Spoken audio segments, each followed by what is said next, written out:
Okay, so I'll just give you a little bit of a background on this. It's something we've wanted to do for years and years, and like a lot of ideas for DEF CON that we've wanted to do for years and years, we've just never done it. We've gotten too overwhelmed with stuff.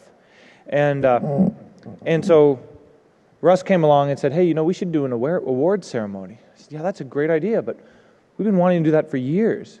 But it always gets, you know, lost in the weeds. And Russ stepped up and said, hey, I'll do it. And so this has largely been all the work of Russ, and I want to give him a lot of props and a lot of recognition for stepping up and doing something that we've been meaning to do for a long time, and Russ made it happen. So the idea behind it is we don't want to be like the Pony Awards. Pony Awards are awesome, and they're really funny. But, you know, it took the Pony Awards 2 or 3 years to get going, and the same thing's going to happen here. You know, this year was more about let's get this done, let's see the community reaction, and really grow it. So next year, DEF CON 20th anniversary, we'll have this planned and going months and months in advance. We've already figured out all the ways people are cheating us and trying to vote stuff and, you know, spoof IPs and do everything to get their favorite thing recognized. So what we've done is we've taken, the winners are going to get these lucite or epoxy encased badges. And next year, what we'll do is each year they'll get that year's badge embedded in it. And you notice that we don't have all the awards up here because we don't think some of the losers are going to want to pick up their badges. So Russ is going to talk to you through the process, what we did, who the nominations are. We're going to ask the audience for your feedback on stuff. Would you have voted sort of the same way as we did? And then tell you our plans for next year. So thanks for coming. I know this is a first-year effort, and I'm really glad you guys are here at the beginning of it. So let me pass it off to Russ. All right, we're going to see how this works here.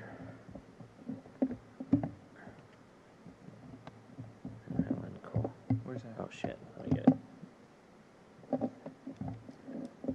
it.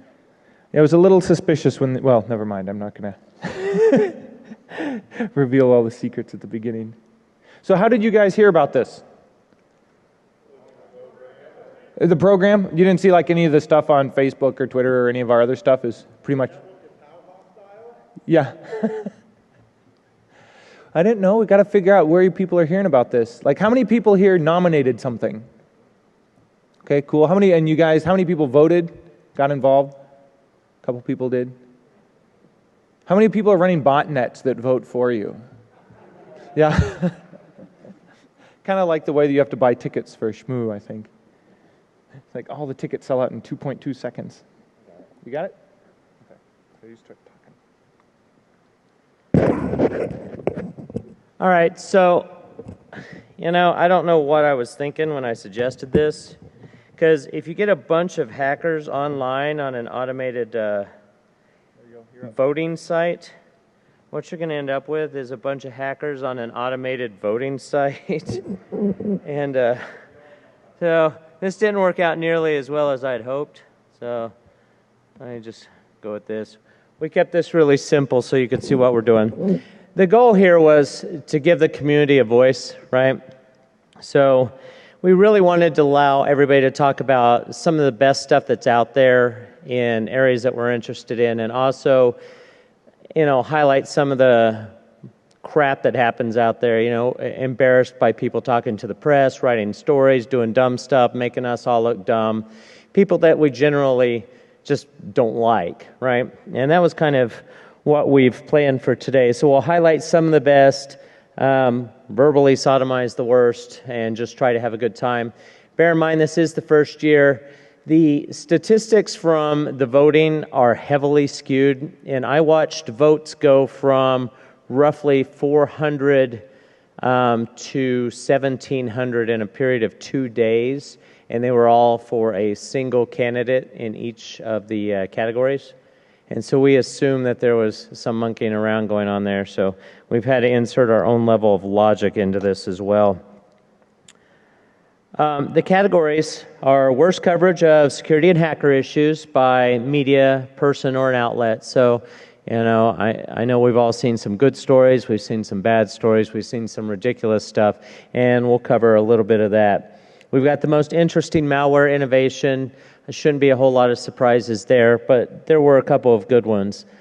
Best privacy enhancing technology. What has impacted your ability to maintain your own privacy and security on the net while you're operating?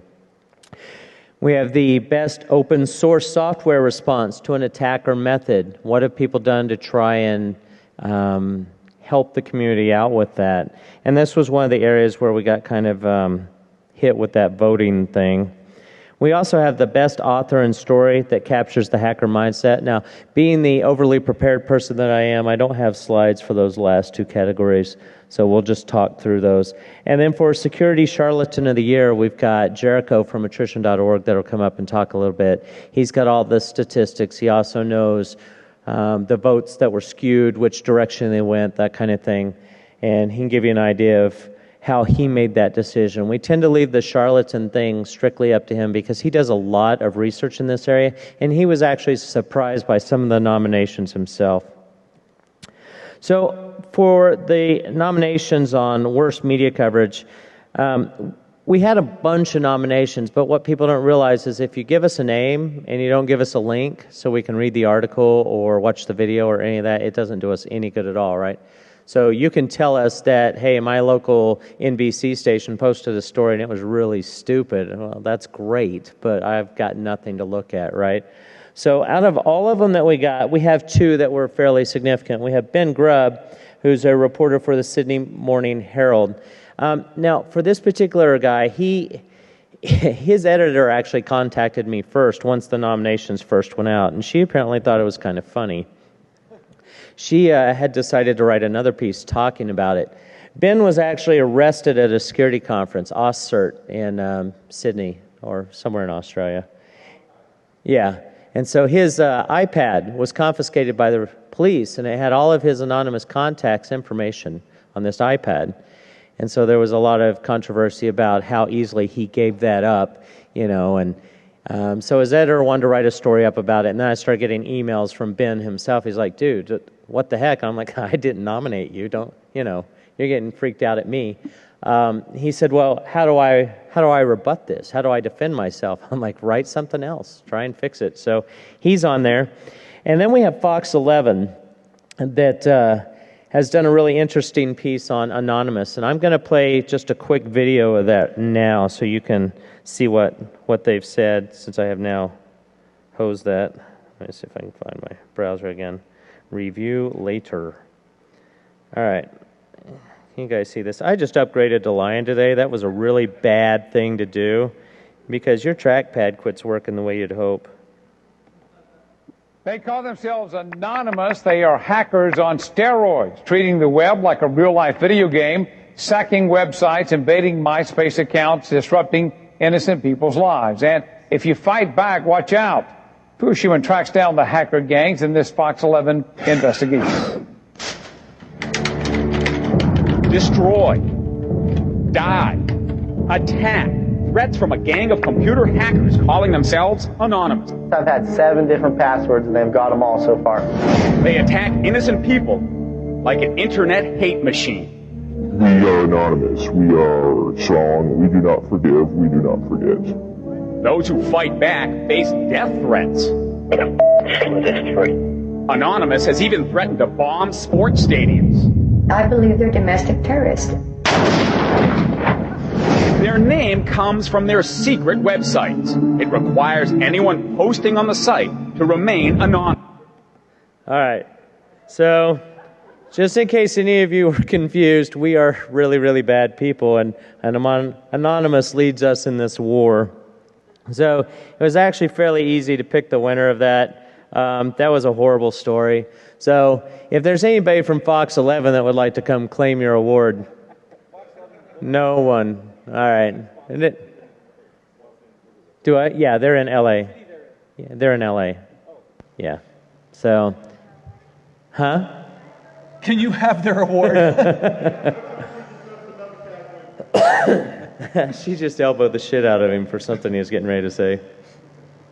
All right, so most interesting. What? What does the audience think on that one? So, what do you guys think out of those two? Fox 11? Yeah. Yeah. So, who else would you guys have nominated? See, the problem we had was we had significantly fewer nominations than we had people voting. And then we had everybody voting for like one person. So, anybody else? Yeah. But see, that's not useful, right? No. Because that doesn't do anything, but you can't point at one person doing a really ridiculously poor job.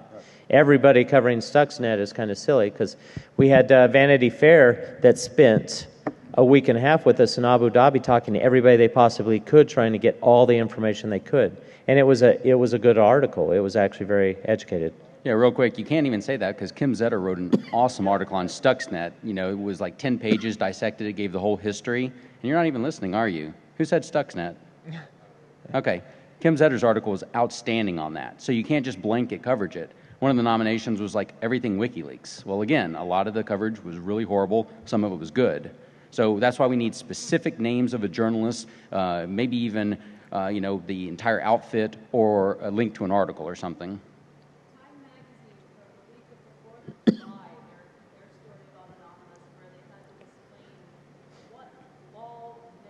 Oh. Yeah. So again, but consider the source. You know, who are they writing to? They're writing to a bunch of people that have never seen that. And yeah, if they start throwing in this jargon, it becomes very difficult for the reader to follow. So that's kind of a necessary evil. You know, maybe they went too far with it. Maybe they explained it horribly. Then it would fall in that category. Yeah, I think Fox is the clear winner. Yeah. Yeah, it was as dramatic as my 16-year-old daughter. What was that? Oh yeah, the Louise boat. That's another good one.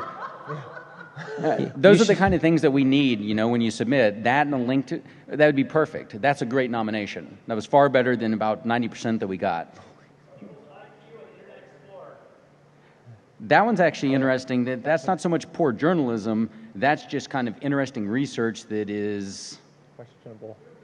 Yeah, you know, not very well backed. That falls in the category. We'd love to get that kind of nomination and consider it, though. Yeah, so next year, try to get involved in this if you can. So nominations for most interesting malware. We had a bunch of stuff on this. I would like to point out that we had 5 nominations that turned up in every single category, regardless of what the category was. Apparently, Batman and Jacob Applebaum are important enough to the security world that they were in every single one of the categories. Bill Gates was in every single one of the categories. I didn't realize he was still that relevant. But what we ended up with was the top 2 are legitimate. Okay, these are interesting pieces of malware. We have Stuxnet. Everybody's heard about Stuxnet. You've read good articles. You've read bad articles. You may have heard all the different rumors of how it was spread and that kind of thing. And then we have Bitcoin Jacker. It's everybody knows what Bitcoin is, right? We're trying to create some kind of digital currency, and somebody wrote a Ruby script where you could basically screw up the entire economy with this. And then we have, like, you know, dumb stuff, SQL injectors. You know, if I'm a pen tester for a legitimate security company and I'm doing this to try and figure out how vulnerable my databases are and that kind of stuff, that's not technically malware, right? Firesheep. These are things that aren't necessarily malware, and they're certainly not as interesting as, say, Stuxnet and Bitcoin, which made an impact in the rest of the world. Do you agree with that? Okay. Well, let's get the audience's vote. Who would they go for? Okay, so yeah. Too late. What do you guys vote for? What do you think? Stuxnet. Any others that you would have nominated? Or is there a single vote for the other one? So, yeah, so Stuxnet won that. If the author of Stuxnet is here, you're welcome to claim your trophy. We'll be around afterwards, so if you'd like to just meet us in the hallway, you know. Yeah. You and your whole team can come up. No feds involved. Same thing. Yeah, and I think Stuxnet also won at the ponies. Yeah. Because no other malware has gotten such international coverage from the top level political all the way down to the trenches with the technical guys. I mean, it was... Yeah, it scared the shit out of everyone. Yeah. Yeah. And the authors were shy at the ponies and didn't show up there either. Yeah. Maybe they're just waiting. You know, they wanted to make sure they had clean sweeps. They wanted a Clean sweep, yeah. Yeah. All right, so best privacy technology. Again, we had some stuff on here that was technology and stuff that was not. ACLU lawsuits, not technology. All right, I put it on there because it's interesting. Anyone ever use the Teuton plugin for Tor? It's a Tor plugin to make it easier to use. All right, so So according to the votes, I think about 99% of you should have known about this tool. yeah, How strange. this is one of those that was obviously slanted towards one particular category. And then we have Tor. Everybody knows what Tor is? Yep. Okay, most of you know what Tor is. There's some very deadly silence. So you're either dead or you're sleeping. Yeah, exactly. We have Moxie's Whisper Systems. He's done some really good work. We have datalossdb.org, which Brian's actually involved in. And I already said it shouldn't win. It's a neat project, but it's definitely not fitting the bill here. Yeah, and then we have, your normal junk nominations like unplugging your box, which that's a technique, not a technology. That's as non-technical as you can get. And then IPv6. So what would you guys have voted on this one? Okay, so between the Tor and the Whisper systems, what do you think?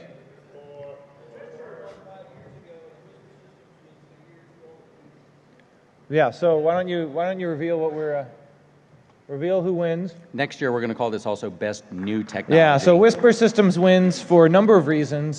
Tor has been out for a number of years, and they're doing really, really good work. But Whisper Systems and Moxie and his crew's work, they released Red Phone, at good timing. They released it for people in Egypt. They released Text Secure for text messaging. They've got the encrypted Android stuff. They got the encrypted cloud stuff. So within a year, they've released 4 significant apps to help around text security, voice security, backup security, and full device security. And that's pretty significant to come from nowhere and achieve all of those for Android. And really, honestly, I wouldn't be using my Android unless I was using Moxie's stuff. So, Right. So I think they deserve a lot of credit and recognition for really changing the landscape, all in just 1 year. Would you guys agree? Yeah, good. So hopefully Moxie's not speaking right now. He is? I hope not, so he can get his award. If All right, so for this next one, I'm gonna actually go to the responses that we've got here, and these are the nominations that we received. Okay, and this is best open source software response to an attacker method. And as you look through here, I kind of want you to see the filth that we had to filter through to get to anything interesting, because there's a lot of crap in here. The FBI arresting the face of terrorism without her bunny ears. What the hell does that mean? I mean, that's not open source software, and it's not really helpful. Metasploit, it's debatable whether that's open source anymore. Who thinks that's still open source? Metasploit is. They've got Metasploit Pro, which is not. Right. Bill Gates. Bill Gates is, like I said, Bill Gates showed up on every single one of the categories. That's not helpful. Defeat lame web scanners with Web Labyrinth. And that may actually be useful, but update WordPress. A bunch of, and again, Moxie shows up here as well. GR secured, SQL map, Backtrack. Backtrack was actually a fairly strong response, and since they just released a new version last summer, they're still working on that. Stop trying to copy the Pony Awards showed up in every category as well. And I was going to post the IP addresses on every one of these, but it's like somebody up in the front said, they're all probably coming from Tor nodes anyway, so some poor grandmother is going to get run over by people ticked off at people trying to be silly. Jacob Applebaum, he's on every one of them. OWASP was actually a very interesting one. Okay. But how do you really feel? Batman, again, Batman is very into computer security. So who would you guys have voted for?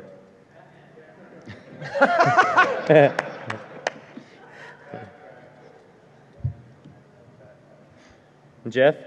Yeah, I think. Who do you think? I think Backtrack. Yeah. Backtrack actually gets this one.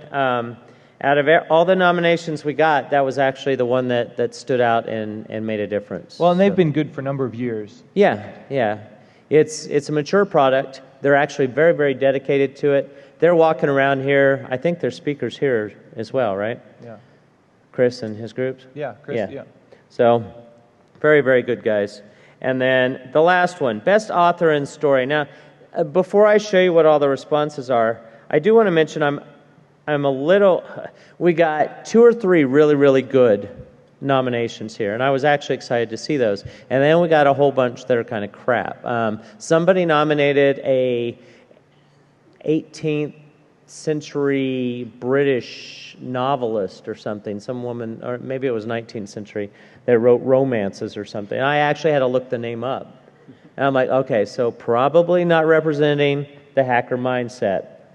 But there were multiple of those kinds of things. So let me show you what we've got here, and you guys can let me know what you think. There has been a problem communicating, and I am not getting on this network. Fucking hackers. Yeah, I know. Okay, hang on. It's a Mac, it should just work, right? Yeah. Unplugging so you can't see who I connect to. And turn Donkey porn. Okay, he's connecting to me. I know one of the authors was Bill Breen, a techno weenie. He actually runs all the registration for DEFCON. So in his spare time of not handing you guys badges, he actually did write Down to the Wire. A book Down called to the, Across the Wire. Down to the Wire. Down the Wire. Yeah. And it's actually really, really good. And I was kind of hoping it would win myself, but there we go. We'll plug back in and try this again. And get my mouse back. You are not connected to the internet. That's how I work. Don't record that token, because that's probably your authentication token right there. There we go. Camera flashes. All right, best author. Show responses. There we go. Lulsec showed up on this. How is Lulsec an author? God, freaking lying. All right. So, Jason Street. And he has some books. Yeah, he's got a book. It's a legitimate. Stop laughing. He didn't write it. It wasn't me. Space Rogue for Hacker News Network. I think that's actually legitimate as well.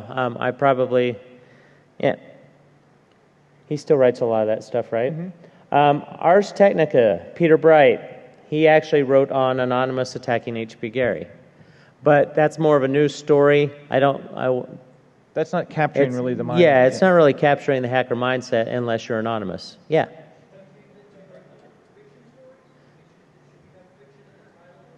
It could be either. So it could be like Stephen Levy's book Hackers. Or it could be Bruce Sterling's book like Cypherpunk. Right. Something like that. We had a lot of votes for Mark Rusnofovich, Zero Day. Yeah. And that was actually a legitimate nomination. We also had Bill Gates on here. Down the Wire by William Breen. If you haven't read that one, I would check that one out. It's actually really good, and it's not that expensive either. Is that a good article? Patrick Gray? I got to figure. Yeah, Patrick Gray for his coverage of Lulsec. Honestly, I got a little bit tired of the Lulsec and anonymous stuff in the nominations. I think it's a little bit overdone. Patrick's great. His piece is very different. Is it? Is it good? He stands out and basically says a lot of what people are thinking. Okay. And Kevin Polson, who does a lot of technology writing as well. I haven't read any of his stuff recently, so. Well, that's another one where you would need to specify author and work because, Kevin writes all kinds of articles and books. So, Kevin Polson's new book is outstanding, and so that one would definitely be up here. Yeah. But, maybe just a mundane article on something else wouldn't. Okay. So, Brian, Jeff, what do you guys think? I'm either going for the. I'm guessing I would either go for the Mark Rusinovich's. Or I would go for what was up further. The I can't remember his name. The person you were mentioning. Patrick Gray. Yeah, Patrick Gray. Oh, Patrick Gray. Extensive right. article. So, what about you guys? Rusinovich. Polson, as a total contribution, Polson's total body of work. You're thinking. Kingpin. The new book, Kingpin? Kevin Polson's book, Kingpin, you mean? Kingpin, yeah.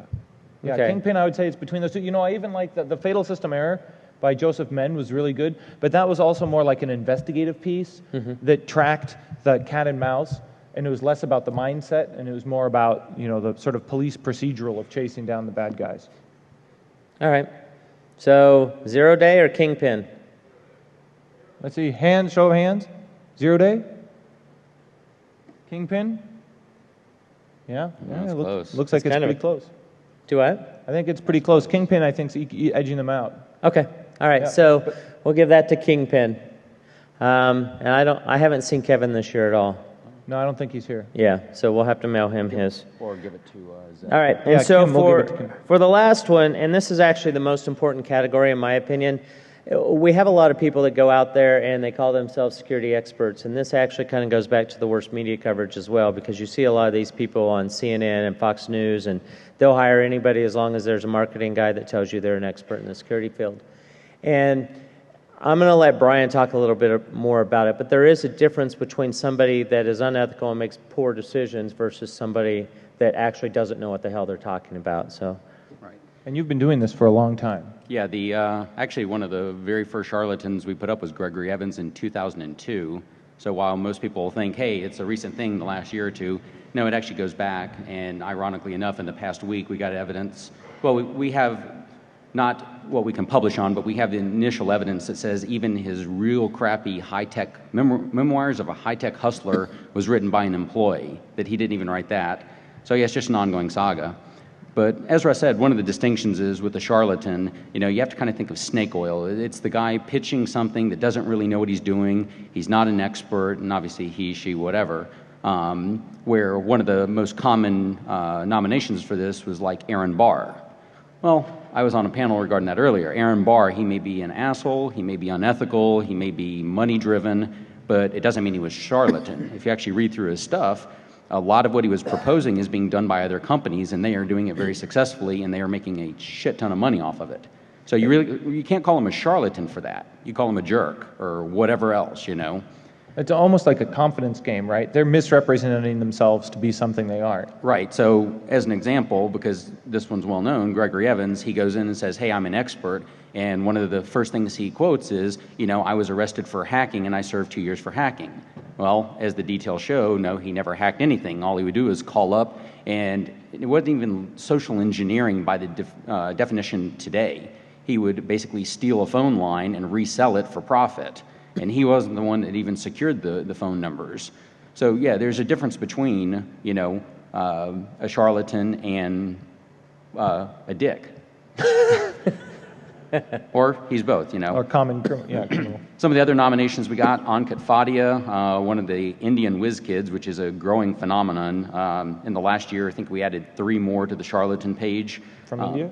Yeah, all India. It's a growing thing. It's like Ankit Fadia started when he was 14. Well, next one, started when he was 13. Gifted a computer when he was 12. It's like every goddamn year, someone a little younger comes up. And one of them was, I think his name is Sahil Khan. So he decided, I'm going to write a couple books, and it was full of plagiarism. And I forgot, I think I actually mailed him and said, you know, what the hell are you doing? So he may have mailed me. Anyway, we got to chatting, and I said, you know, this is plagiarism. And he says, well, when are you going to remove this page? And I didn't even miss a beat. I said, never. You know, it's going to stay up. It's a permanent mark on your record, you know. So he says, well, you know, I basically want to become a lawyer. I was like, good luck with that, you know. You know, when you go into law school, try not to plagiarize. Either way, we had a great conversation. In the end, he learned his lesson. He said, you know, he's never going to plagiarize again. So it's a great thing, you know, that sure, he screwed up, but he learned from his mistake. Some of the others don't even contact you or... Right. You know, for the most part, they don't. And here's a great one, like going back to Evans. Evans doesn't understand that my real name, Brian, and Jericho, I'm the same guy, even though it was in an article last week by Pennenberg. He also thinks that one of those two names is Randy Morris, an ex-employee of his, and he still can't make the distinction that any of this is involved with attrition. So when he filed a court case that was involving us, he filed us as a John Doe. This is the same guy that goes out and says, I'm a technical expert at computer forensics. I dig up thousands of pages of evidence on blah, blah, blah. You know, that really embodies the charlatan. One of the other names that came up that surprised me, Christian Heinrich. Does anyone know that name? What's the story there? Yeah. Well, okay. Oh, hey, that could be another category next year, Yeah. boring speaker. So is he just a boring speaker, or is he a charlatan?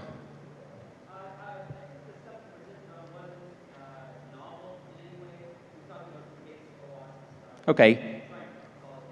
Was any of it wrong, or did he flat out say, ooh, look at this basic stuff, it's brand new and revolutionary? Okay, anyway, his name came up way too many times, so he's now going on my to-do list.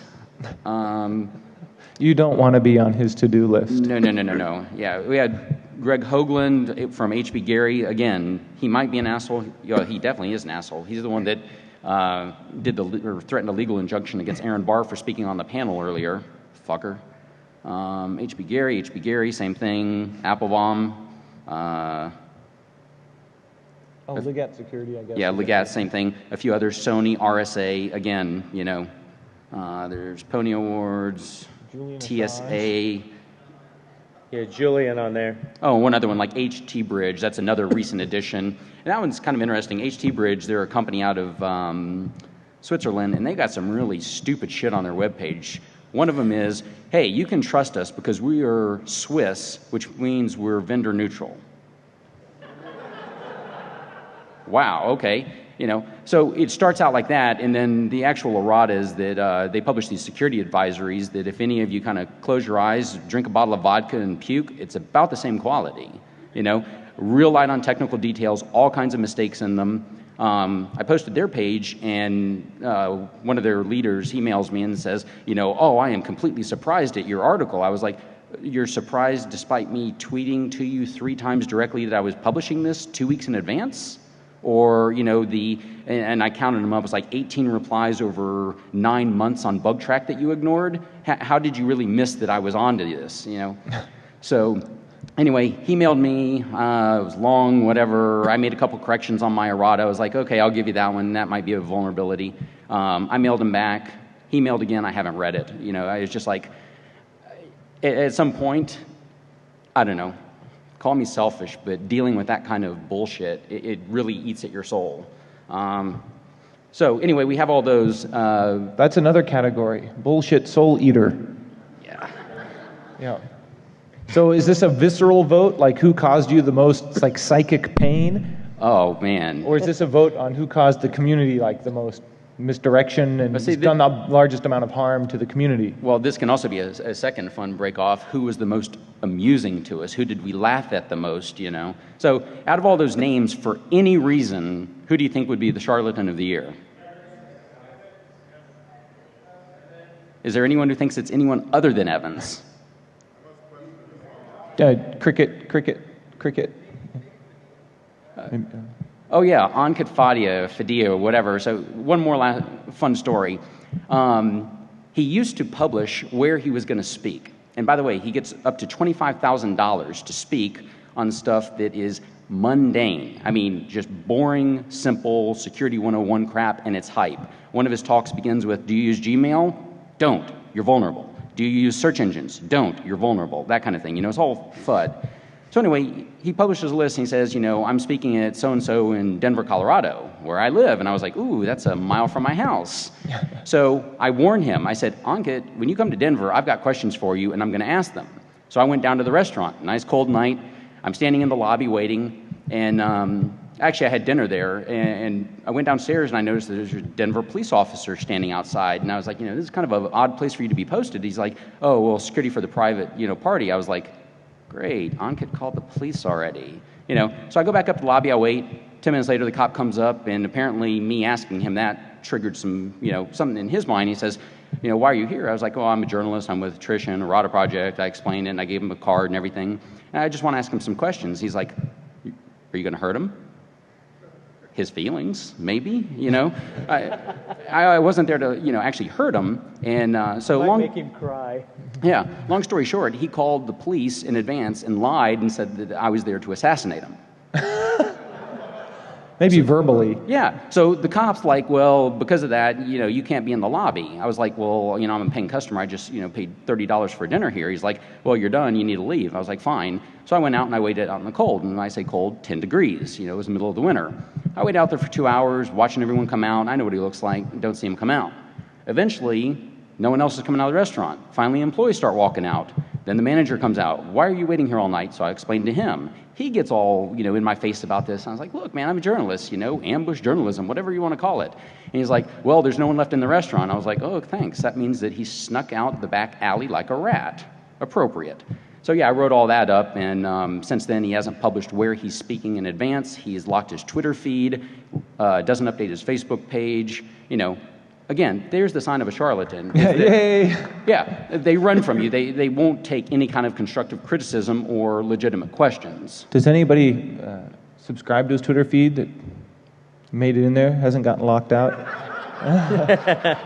The funny part is that a lot of these charlatans, they've actually blocked me, because once I figure out who they are and once we put them on the page, I'm a little vocal on Twitter. I will taunt them and I will call them names or challenge them. And so they end up blocking me, but they don't realize is that a month in advance I followed on a ghost account so that I can keep reading after they block. And that way, yeah, I still read Gregory Evans, I still read Joseph Black, I still read Fadia, you name it, I read their Twitter feeds. And it's, kind of fun to see what they have to say after all that. But the fact that they go in hiding, that's a good first step. So anyway, that was a fun story, sorry. Majority says Gregory D. Evans gets it. He promised he would be at DEFCON. He promised he would buy one of the podcast crew dinner. He's a no-show. What the... Whoa. Don't get it. Shocker. Yeah. Long story short, he ended up flying to D.C. and conned Wall Street Journal into an article. Oh, brutal. Right. It took us freaking 2 months to get CNN to drop him as a speaker. So now I got to go start at the Wall Street Journal.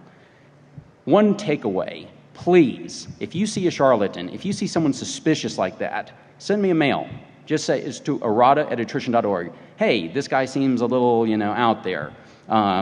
Gregory D. Evans spoke in this article. Even better, start sending feedback to these media outlets. Say, this guy's a quack, this is why, here's the evidence.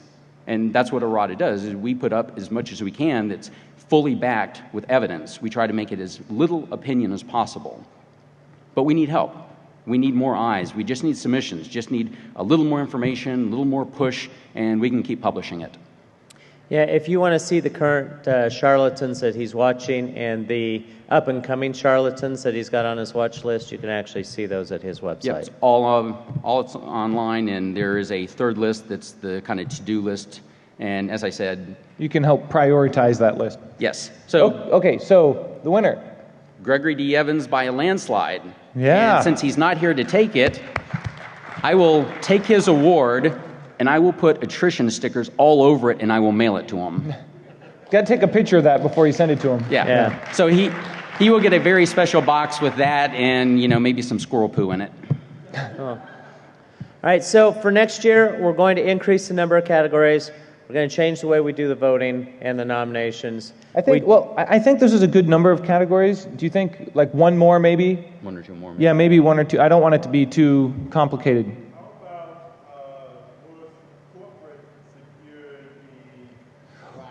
The worst corporate security response. Yeah, so for that, I think the ponies are doing a great job there. So I tried to stay more like open source, community oriented, and let the ponies do what they do really well, and we'll complement each other. Right. Ideally, these categories should be completely different from the ponies, and if you miss it, it's worth going to Black Hat for the ponies alone. It's a lot of fun.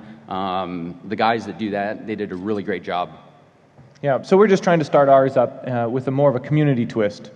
Right. And so with that said, we've got the awards. If any of the winners are here, we'll give it to them. Otherwise, we'll make sure they get delivered. And next year, we will announce a lot earlier, and we'll get you involved a lot sooner. And really look forward to you guys just spreading the word, and hopefully so for DEFCON 20. We'll actually have it really going. Cool, guys. Thanks. We appreciate your time. Thanks.